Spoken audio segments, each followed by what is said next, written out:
And now, it's time for a Star Trek story.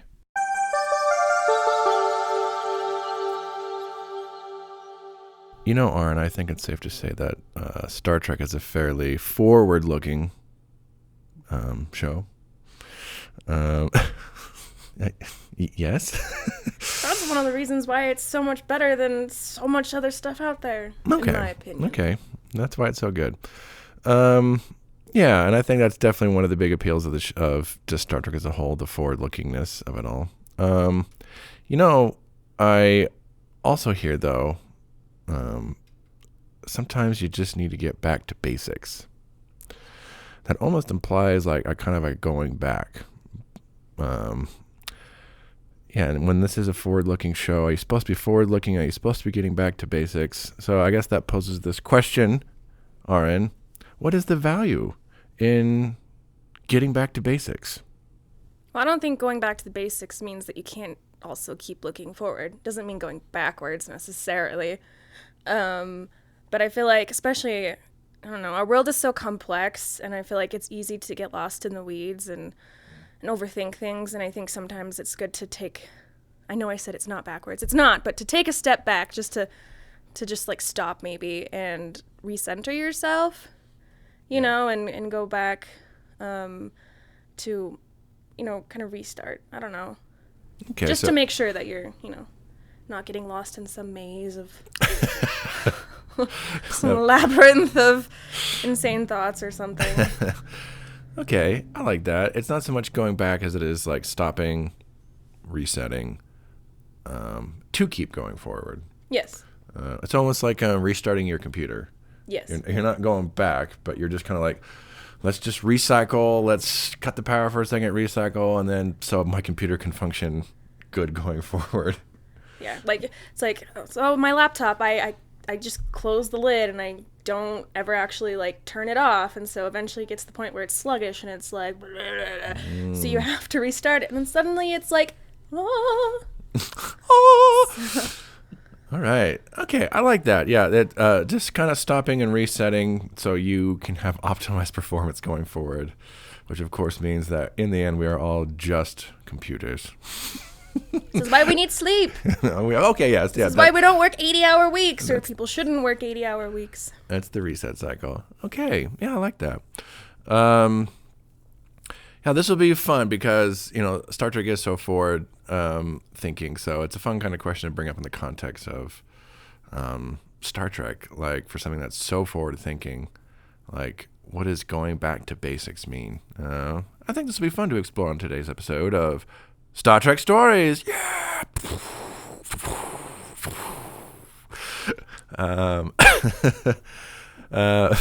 Welcome to Star Trek Stories, everyone. I am your rudimentary host, Jaron, and I'm joined here by my fundamental co-host. Thank you. I love that word. It's one of my favorites. You just got to know the fundamentals. Yes, welcome to the show, everyone. We are just about finished with our look at Voyager. Oh, no. Last time, we watched Deadlock. That's where our good friend Rachel came on, and we learned that, yes, Kate Mulgrew can, in fact, outact even herself. Give that woman an Emmy. And for this episode, this is actually going to be part one of our two-part finale, as we are watching Basics Part 1. Basics Part 1. Yeah, so, yeah, part one of our two-part Voyager finale. Oh, my God. To celebrate this concluding milestone in our 100-episode list, we have two guest hosts on with us today. Yay! First off, coming over subspace frequencies, we have the very lovely Andrew Nadon back on the show with us. Hello.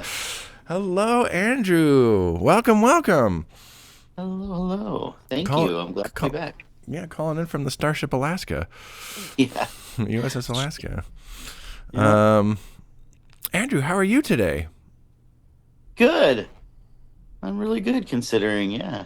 Yeah, so for those who are new to the podcast, Andrew is one of our dearest friends and former member of the Old Boys House, roommate and colleague and chef extraordinaire and magician. Last time you were on, Andrew, we watched Meld. That's the one where Brad Dourif showed up, murdered a crewman, and drove Tuvok insane. But I think we had some fun with that. I know we've, Aren, you and I, we've had a mixed bag of just like, oh my God, Voyager. But I think we were like, this is definitely one of the best ones. And I think you, Andrew, were also very positive on that one as well. Oh yeah, I loved it. Yeah. It was great.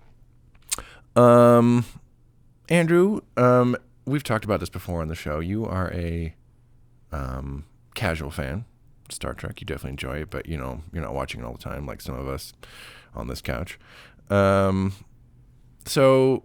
as a casual fan, I'm curious, as someone who's who just like enjoys it, like I know you really enjoy the movies, particularly like the original series, like movies. You like Next Generation, you grew up with that as a kid. Anytime you definitely watched it with us in the boys' house.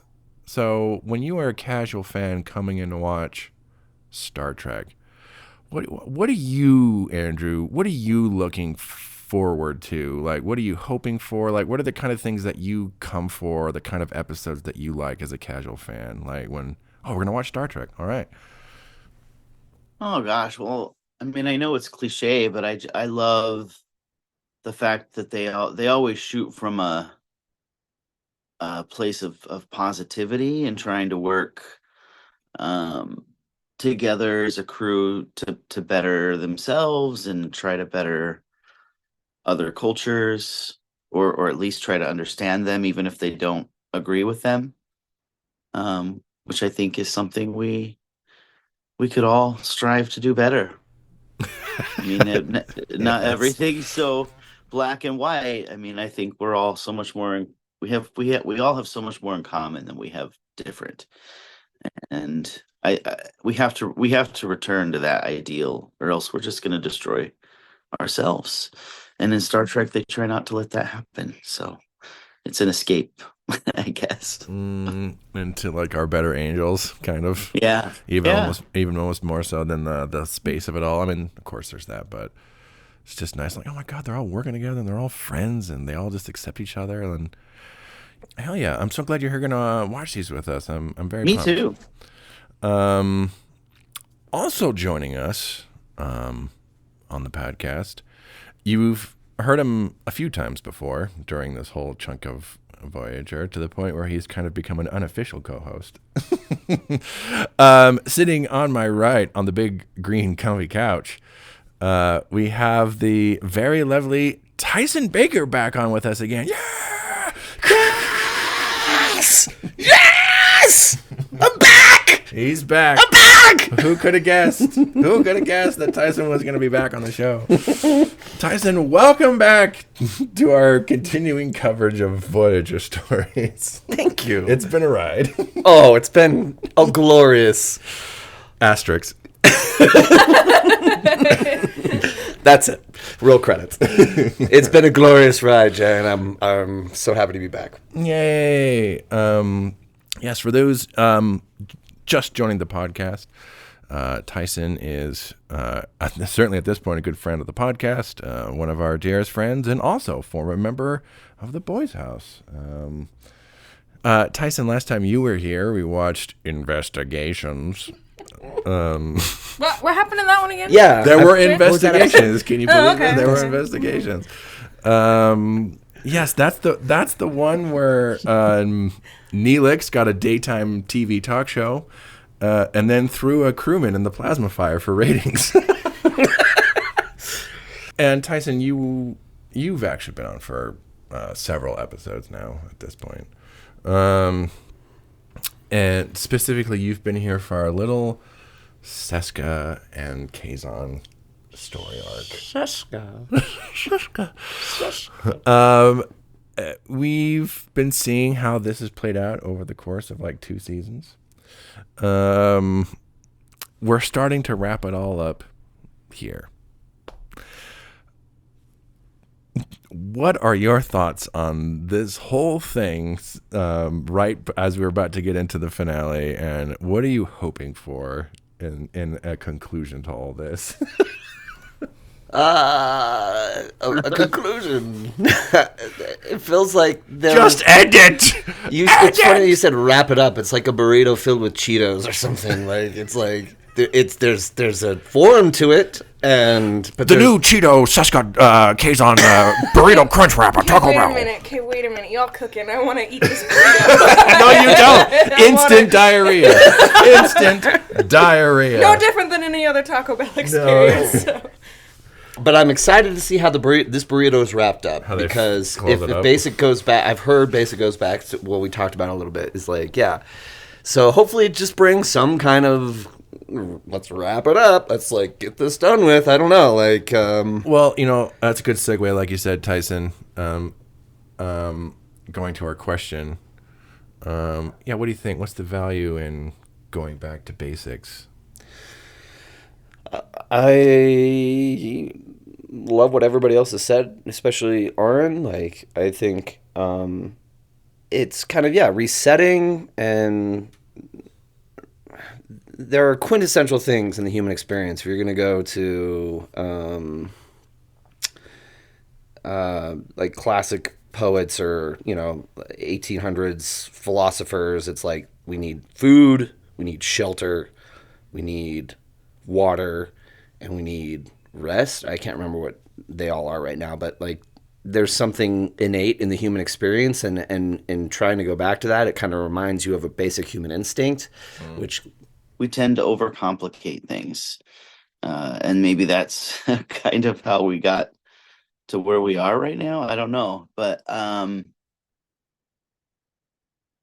cut out the fat and just focus on the simple basic things that we're talking about. Like, what are the if we had to pick 5 basic things that are important to everyone: our health, our family, our financial situation, our maybe religion, whatever that means for someone, and our entertainment. Maybe those are like the 5 things that are important to all of us. And I mean, that's really it, isn't it? Like, what else is there? When it comes down to it, it's all iterations of that. And my point to that is that we all, I think we can generally say that those things are generally the most important things for all of us in a universal way. So I love all these answers. It'll be fun to see what Star Trek has to say about going back to basics, because yes, we are indeed watching Basics Part 1 today on Star Trek Stories. This premiered May 20th, 1996. This is the finale for Season 2 of Star Trek Voyager, an appropriate way to start wrapping up this little chunk of episodes in our podcast. We're going to be wrapping up a couple of plot lines in these episodes, so that'll, in a lot of ways, be the big thing we're looking at here. One other thing, and this will kind of tie into our question, this is the final Star Trek television script done by Michael Piller. We've talked about Michael Piller a few times on the podcast. Michael Piller has been a big part of Golden Age Trek up to this point, which is what we've been in, like Next Gen, Deep Space Nine, this show. He came on as a head writer in Season 3 of The Next Generation, and was a huge part of turning that show around. Season 3 is usually when people say that's when that show got its act together, and a lot of that was him. He also went on to co-create both Deep Space Nine and Voyager, and helped showrun both of these shows in its early years. But this is the point where he's like, I'm wrapping up. I'm gonna move on to other things. He wanted this to kind of be a coda for him, a kind of message to the show to stay with the basic fundamentals of Star Trek, going all the way back to Gene Roddenberry's original tenet. So, all right, for those of you at home who are going to watch along with us, Star Trek Voyager is streaming on Paramount Plus. You can find it by bringing up Season 2, episode 26, and we will be back after we watch Basics Part 1.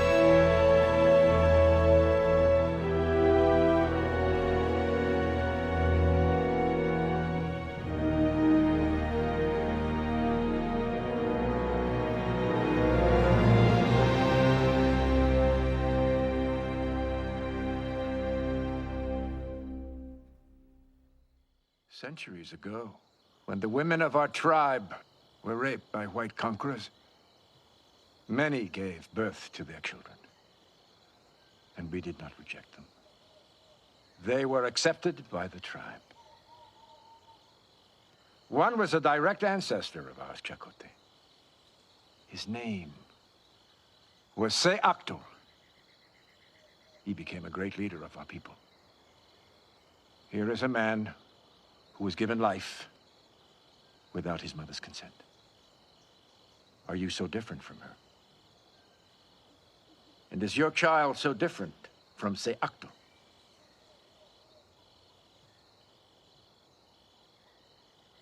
No. He is your son, Chakotay. And he is a child of our people.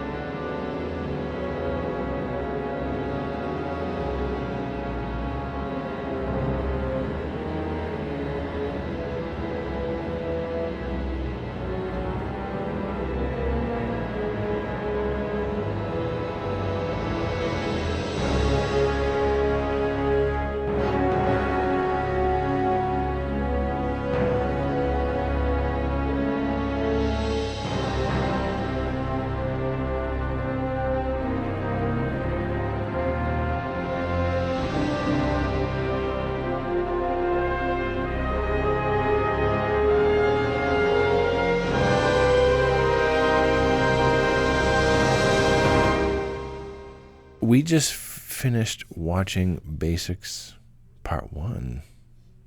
In case you've never seen this one before, and in case you didn't watch it with us, in this one, they get a signal. Voyager gets a signal from the Kazon. Seska, oh no, I've had my baby.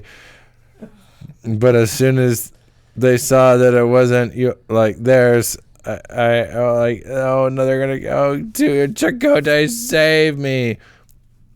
The most obvious trap, especially with this whole plot line. If you're watching, you're like, oh my god, you know exactly what this is. This is a fucking trap. It's a trap. However, Chakotay and Jen were like, we talked about this in the beginning. The support. This might be a time where the radical support hit some walls. We're all behind you, Chakotay, even though we know it's probably a trap. So they put together this whole plan to go save the baby, and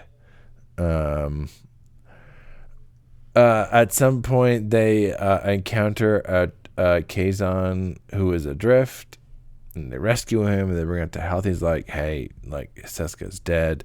Just so you know, you're walking into a trap. The baby's here, but there's no way you're going to get it. And they're like, what if we did this? And like, I don't want to be part of this, but if you want to do it, here's the safest course to do it. They're like, all right, we'll do it. They have this whole plan to create holographic ships and to make it look like they have a bigger fleet, because they've been in contact with the Talaxians. The Talaxians, in case you don't know, are Neelix species. And they're like, hey, we've been in contact with them. They're willing to come help if we need them. They're like, we're going to be moving out of communication range with the Talaxians. Well, all right, we'll build this holographic feet and we'll go attack them and we'll get the baby back. It turns out, surprise, surprise, this whole thing is, of course, a trap. And the Kazon they have aboard is actually one of them. He injects himself with whatever. It turns out he's a planter. He injects himself. He blows up and causes havoc aboard Voyager, which causes Voyager to be taken over by the Kazon. And They are marooned. The Kazon decide to maroon the Voyager crew on a habitable planet, but with nothing. Big worms. Say what? Big worms. Big worms. We did see a evil worm. Turns out the Voyager crew is dropped off on Doom Planet. Good luck. No, Voyager's crew is dropped off on an alien planet with nothing. Nothing. Meanwhile, during all this, Tom Paris did escape on a shuttle to go find the Talaxians. Once again. To help them in this situation. The Doctor is still on board Voyager. And who is also left on Voyager that was not caught during all this? Lon Suter, the crewman who had previously murdered another crew member, is now in solitary confinement and is working on... we do get a little B plot of him. He's like, I want to contribute. I want to do things on the ship. And he's... since we've last seen him in Meld, Suter has developed a love of plants and growing things because of his mind meld with Tuvok. Because we have seen Tuvok appreciates orchids. And now Suter has this whole thing about growing things, and he's like, I can do this. And he's like, I think I can give some of these techniques to the hydroponics bay that Kes grows, and we can have more food on the ship. And there's a whole scene where Janeway comes to talk about it with him, but he struggles a little bit. And she's like, well, I'll review your proposal. He's like, but during all this, the whole Kazon stuff happens, and we do see that Suter was not captured. He is still on the ship in the crawlways. You got Jason walking amongst the crew. Yeah. That's kind of the note we're left on. We will start with initial thoughts. Tyson, we'll start with you. Initial thoughts on Basics Part 1. It was a very exciting episode. It was so fun. I mean, they brought all these things that have been simmering. It felt like it was this culmination of ideas, and it's got to be exciting. We got to wrap up these storylines, and to say that it's justified or not, like Aren was kind of like, and we've made little commentaries throughout the show. It's like, oh, Seska, I don't get what she's about. Like, what is she doing here? I questioned the idea of the baby and why she felt like she needed to inseminate herself with Chakotay's DNA. Makes no sense. Yeah. I don't know. I don't know. It's still very gray area-ish for Seska, but I'm like, oh, she's a woman under duress. She realizes what she got herself into, and now she's trying to get out of it. But yet she helps the Kazon take over the Voyager when they do inevitably take over the Voyager. And she's still very, like, my baby, like, using it as a tool. But, I don't know. I got some vibes from it. It's like she's trying to maybe get out of this. I don't know. It's a two-parter episode. And I could go on and on. I've been talking a lot. But it's and then it's very ripe with action. Like, there's a lot of boarding parties, and there's lots of space battles, and I don't know. It's going somewhere. I just don't know where it is yet because we're at the end of part 1. So. Of course, I know you've been here for a lot of stuff, and this has been building up for lots of shenanigans with Seska and the Kazon. Yes. So, yeah, it'll be fun to see where it all goes. Andrew, initial thoughts. You're coming off of this, specifically off of Meld with Lon Suter, but your initial thoughts on what you watched. For me, I'm just knowing Suter's history on the show, and I'm just curious on what's going to happen with all him. I have my guesses, and I suspect I'll be correct, but I don't know. What do you think your suspicions are, though? I'm curious about that, Andrew. I don't know. And I could be totally wrong, but I feel like he's a tortured soul, and he's not going to last forever. So I feel like he's going to use one-ditch effort in this final moment to do what he can to save everyone, and he probably will end up dying. But I don't know, and that's my guess. We'll see. I'm excited to see what happens. And will he still be able to, leave his research? Oh yes, his plant research. Indeed. Create more food stock. It's a fun thing to consider where all this is going with some of these characters. Aren, initial thoughts coming up for you. I already knew I liked these episodes, so I still liked it. Yes, but it was interesting because I don't recall most of what happened in this episode, besides maybe some Kazon attacks on their secondary command processors or whatever. and then, but the thing that stood out to me the most was Suter being like, the plants, which actually I am very invested in. And I don't know if that's because of the writing or because of Brad Dourif himself or both. But it is a hell of a cliffhanger, actually, to just... the crew is literally stranded now on a planet without anything. And taking their ship. Yeah, everything. Everything. Everything. It looks like they'll have to go back to the basics, but... I thought the basics were when Chakotay he's like, I have to go back to my basics, and he had his daydream about his father. I found that a very dynamic scene. I mean, it was kind of pedantic, or not pedantic, but contrived, I would say. But like, I agree, but I did like that scene. Yeah, There's something intriguing about it. I like that they drew attention to the fact that there was specifically no consent.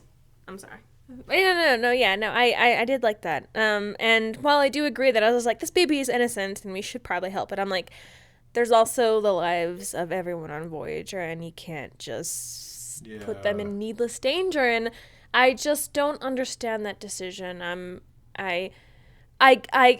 This is where I'm like, I'm sorry, but the needs of the many do outweigh the needs of the few, or very specifically, the one.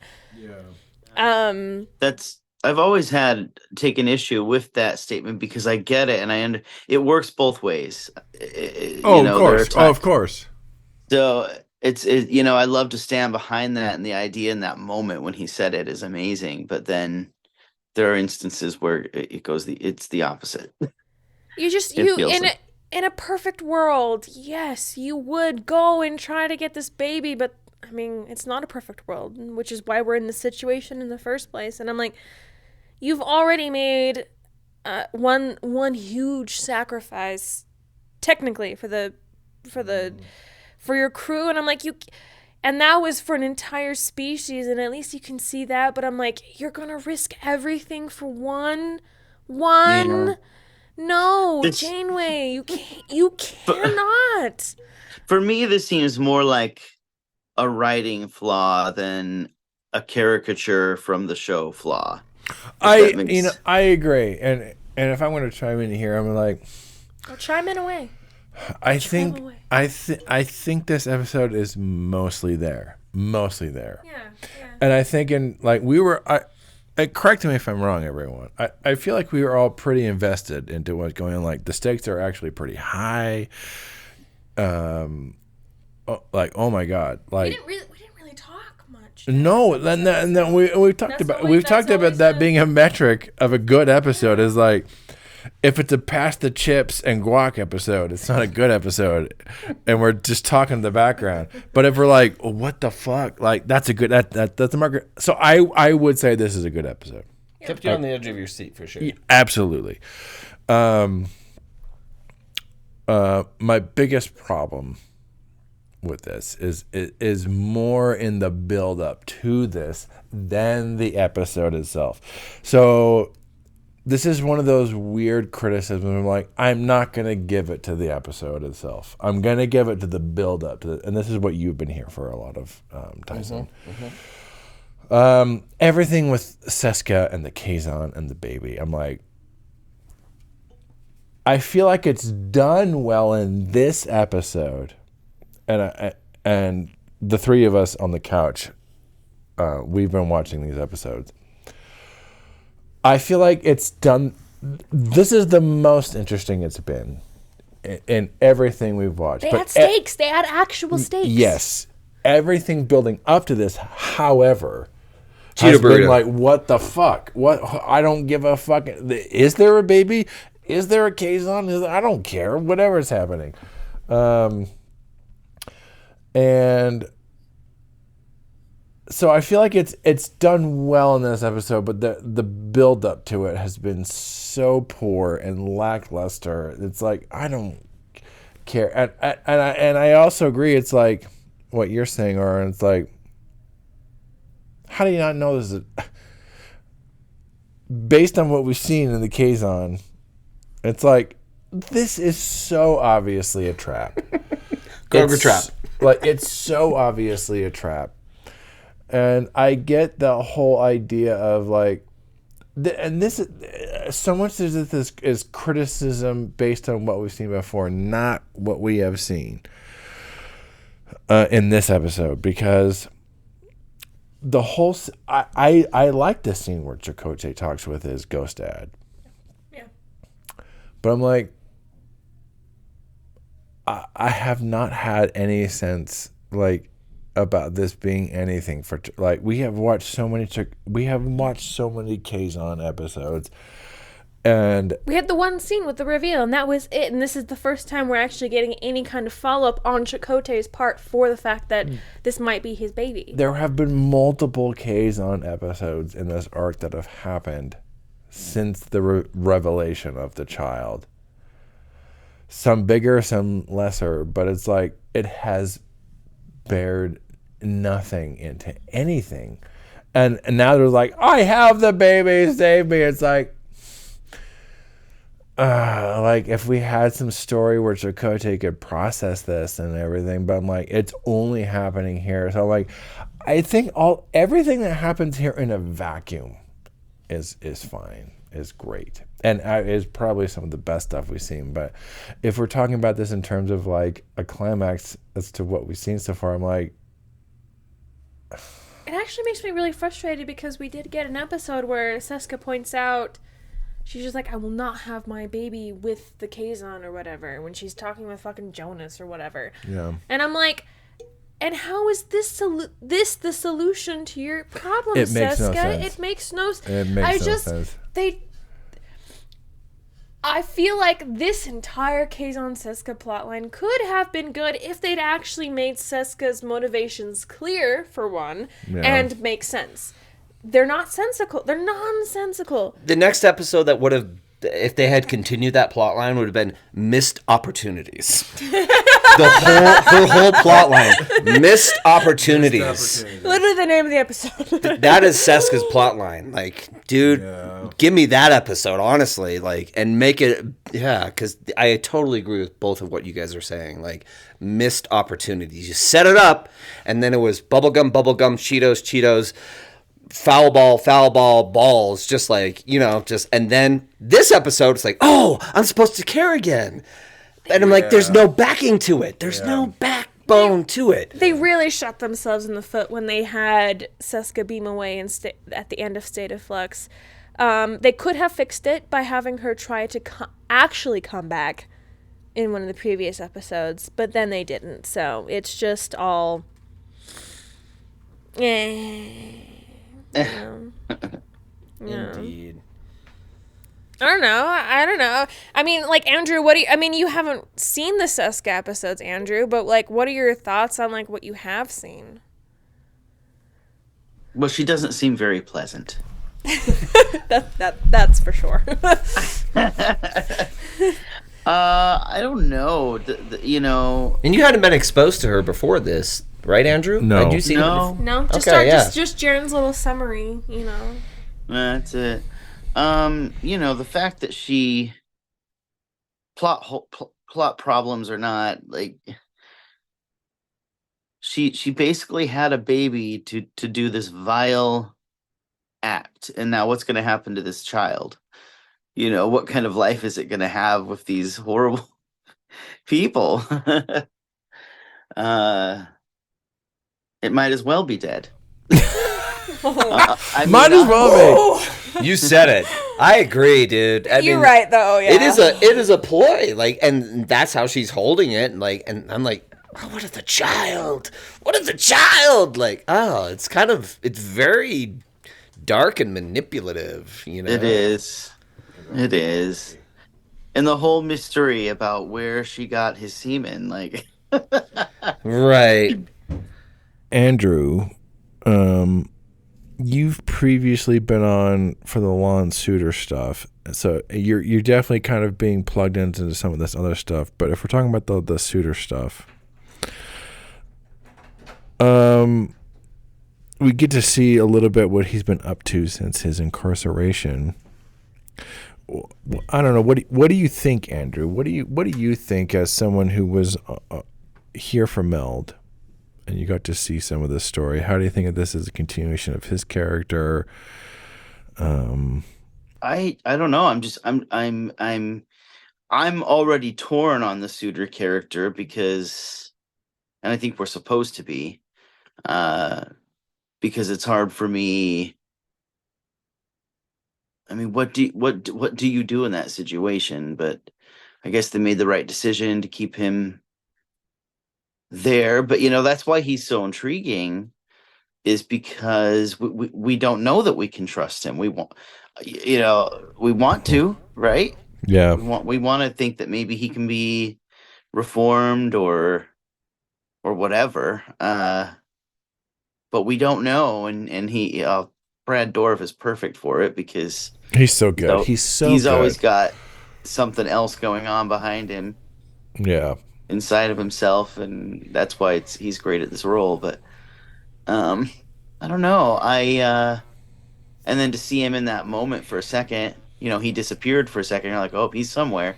Mm-hmm. And then you see him up above or whatever, wherever he was, looking down, and I don't know. I'm just curious to see what he's gonna do, and I actually love will he work with the computer or with the doctor? The doctor, yeah. So, like, you know, Those are the two lifelines for the Voyager in this episode. It's like, right. There's hope. Well, and Paris is out there. In the shuttle. Last time we saw, he was in a shuttle trying to get help. Right. Yeah. Aren, you were about to say something? Oh, I just loved how much of an impact that the Meld had on Suitor. The fact that he loves plants now. It's like, Yeah. it had that effect on Tuvok, at least in that one episode of Meld where Tuvok got to his kind of base instincts as a Vulcan where he's violent, whatever. But I love how much that Meld has impacted Suitor himself. Yeah. Like, not only is he more kind of like more kind of like in control, but like a lot of Tuvok has specifically has bled into him, and I really like that. And I don't know how to feel about it because it's like how much of this is actually what Suitor wants and versus how much like his mind has kind of been like affected by this Meld.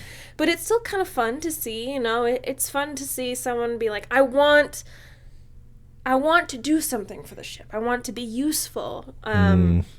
And I really relate to that because in my former job, I started feeling not super useful, and that's one of the reasons why I left. And so, like, to see someone who's just like, I want to be useful in any way. It's like, Right. yes, I see that. It's complicated because they don't know, what if he's using it for a biological weapon? Right? You're right. They He's don't already know. murdered The what ifs someone. pop up for sure. But it's also interesting in the sense of, because we talked about, Andrew, in our episode, we did talk about capital punishment, because capital punishment came up because Tuvok, he'd been infected with the mind. It was like, we should kill him. It's interesting to see this a few weeks later, months later, whenever this is, this guy who is now in confinement, as far as we can see, we haven't had a reason to doubt him. He's had his issues. We haven't had a reason to doubt him, but like, he genuinely wants to help.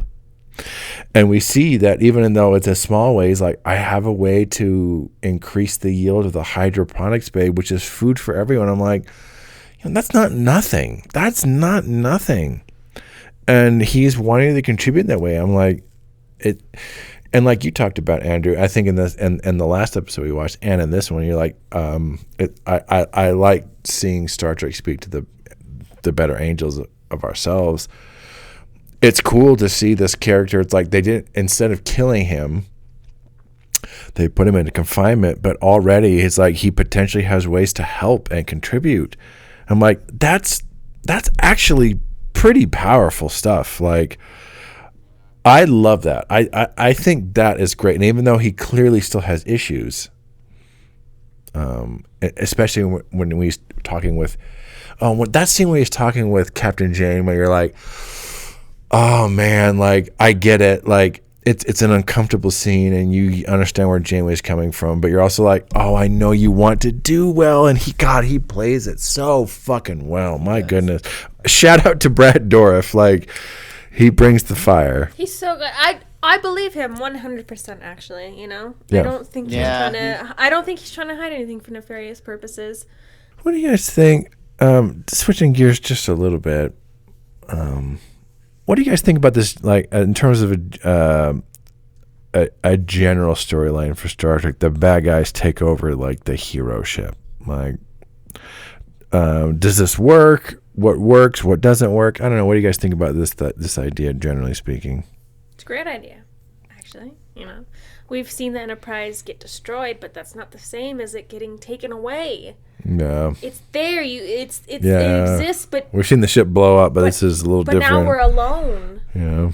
It's scary. It makes them so vulnerable in so many ways because they rely on that ship. Someone else has their ship. It's not like it's gone.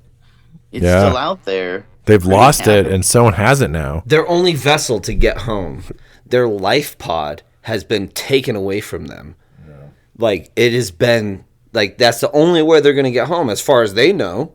It's been the most dependable thing. I agree. Plus, it's just like, that's how the episode ends. But also just that the space battles were very cool. And the Kaizen ships are so massive compared to it.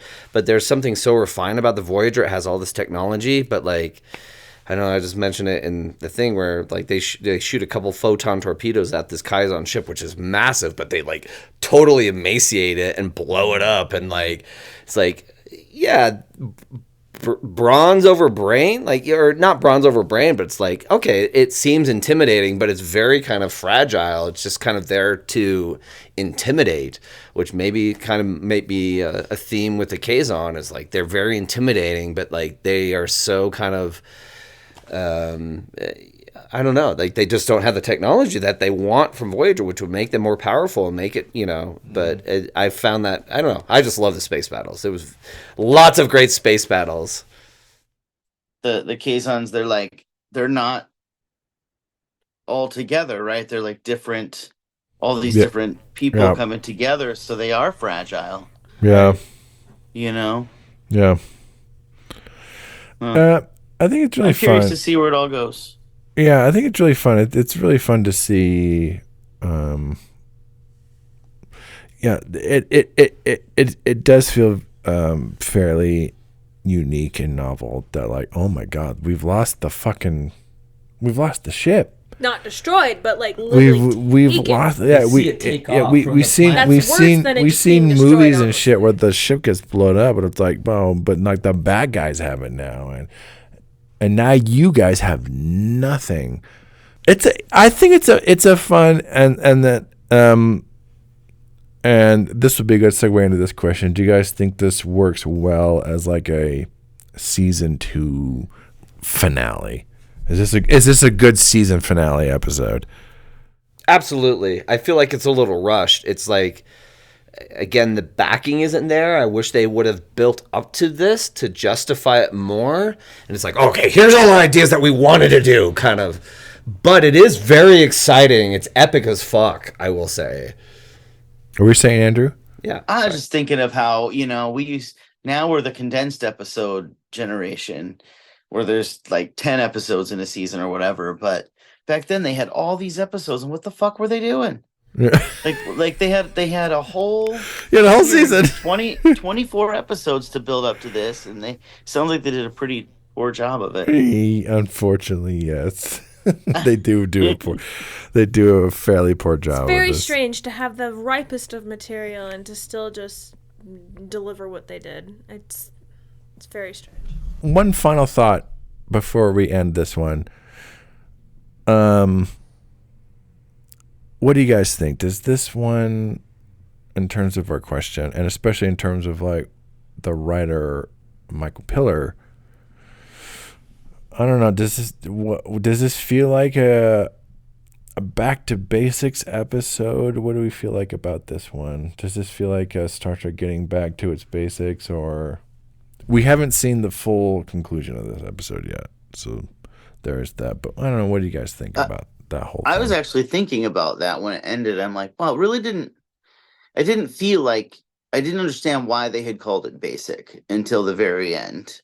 Yeah. For me, I don't know. There was probably a bunch of things in there that I missed or whatever, but like where it was really blatant, of course, was when everything was taken away and they're sitting there. They're obviously back to basics now. So the Chakotay scene too, but, I would say, that felt very kind of like I need to go back to my basics. Like, you know what's interesting? I just thought about though, like being able to go back to basics is so important. Yeah. Because I mean, if you think about it in terms of technology now, for anything like for anything in the service industry, like everything is done on a computer. It's all done for you. You don't have to even count anymore. It's all done basically for you. But if we have to go 20 years back from now, can you imagine the young kids right now? Wild. They wouldn't be able to. I don't even think some of the adults could go back. You know what I mean? Like it's going to be interesting if we ever lose the internet or for whatever reason, electricity. Waiting for the great solar flare that just knocks out everything. The great EMP or something. I don't know. Yeah. I think we'll wrap it up here. I think we'll do some final thoughts. We will start with you, Tyson. Final thoughts on Basics Part 1. I just my heart keeps on going out to Robert Beltran, like one of the truly underrated, underspoken characters where there was missed opportunities with his character. Chakotay. Yeah. What did I say initially? Robert Beltran. Yeah, Robert Beltran, Chakotay. Yeah, he's such a dynamic first officer to Janeway, who Kate Mulgrew is a very dynamic captain, and it's like, oh, sorry, here's what we got for you. Like, I'm definitely empathizing with his disappointment in how his character turned out, because it was ripe. This whole thing has been ripe with opportunity, and they just didn't commit to the bit. And and there were episodes that I did like, and I mean, this one was very fun. Sorry to be Debbie Downer, and I know I have a dissenting voice or whatever. But no, oh my God. Let's go back to the basics of Voyager. They don't commit to the bit. Yeah. That's the basics of Voyager. Yeah, I don't know. It's just, but it's fun. This episode was I was engaged. I was sitting on the edge of my seat, to be honest. I was too. But I'm intrigued to see how they wrap it up in part 2. Oh yeah, Brad Dourif, Brad Dourif. Yes. my husband. Yeah, Andrew. Final thoughts on Basics Part 1. Brad Dourif. Brad Dourif. Brad. Yeah. Shout out to Brad Dourif. I agree. He's great. He's great in every scene he's in. He's great. Yeah, he definitely commands it. Aren. Final thoughts. Considering what we've gotten the first 2 seasons, an insane way to end season 2, which was great. Fun for them to actually take some risks, I guess. I don't remember the specifics really of what happened in this episode outside of my plants, which was great. I loved everything with Suitor, everything. And I liked the Kuchimoya scene. But yeah, I mean, it was exciting. Yeah, but like I said, I can't remember really the specifics. But I enjoyed it. Yeah. Yeah. I think it's pretty good at what it's trying to do, and it does feel like a pretty fun season finale. And again, just the idea of them losing their ship. Yeah. Fun thoughts on this one. Like lots of fun little ditties. It'll be fun to watch the conclusion to all this. Next time, we are, of course, going to be watching Basics Part 2. This is going to be the final episode in our look at Voyager for our 100-episode list. Sad times? Andrew, thank you, as always. My great pleasure. I'm very happy to be involved, and of course, any time I get to hang out with you guys is amazing. Yay! I love having you on. It's chicken soup for the soul, as they say. Star Trek soup for the soul, as they say. Yes. Star Trek soup. It's been like this has been part of Tyson's journey, but like I haven't had both of you on for so long, so having you both come on for Voyager has been really fun. I'm so happy to have you back on. And you as well, Tyson. Thank you so much for coming on, as you have been for these last few episodes. Basics.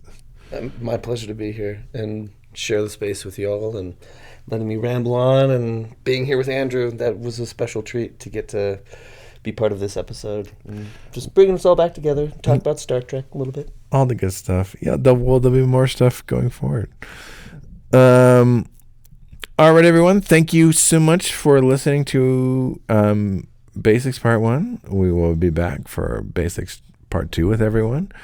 And we will see you all next time, hopefully not getting stranded on an alien planet with Sluggo Worm in the foreground. Crossing fingers. And natives! We can't have natives! Oh no! All right, everyone. See you next time. Bye-bye. Bye.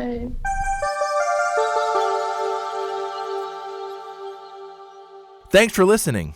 If you'd like to share us your own Star Trek story, you can email us at storiedstartrek@gmail.com, or you can visit our Discord server. You can find us by clicking on the link in the show description.